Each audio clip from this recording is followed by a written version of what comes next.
शरदनगर येथील अष्टविनायक सार्वजनिक गणेशोत्सव मंडळ शरदनगर यांच्या वतीने आज गणेश मूर्ती स्थापना सोहळा अत्यंत उत्साहात आणि भव्यदिव्य वातावरणात संपन्न झाला। बुधवार दिनांक 25 मार्च 2026 रोजी सायंकाळी ठीक 8 वाजता श्रींच्या मूर्तीची विधिवत प्रतिष्ठापना करण्यात आली।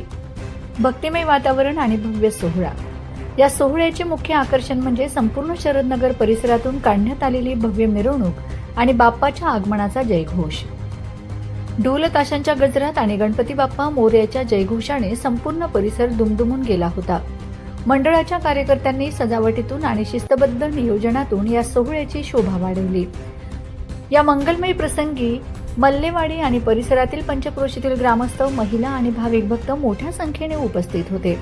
सर्वांच्या उपस्थितीने या सोहळ्याला एक सामाजिक उत्सवाचे स्वरूप प्राप्त झाले होते। मूर्ती स्थापनेनंतर विविध धार्मिक विधी पार पडलेत आणि त्यानंतर आरती संपन्न झाली। मूर्ती स्थापना सोहळ्यानंतर उपस्थित सर्व भाविकांसाठी मंडळाच्या वतीने प्रसादाचे आयोजन करण्यात आले होते। परिसरातील शेकडो भाविकांनी दर्शनाचा आणि महाप्रसादाचा लाभ घेतला।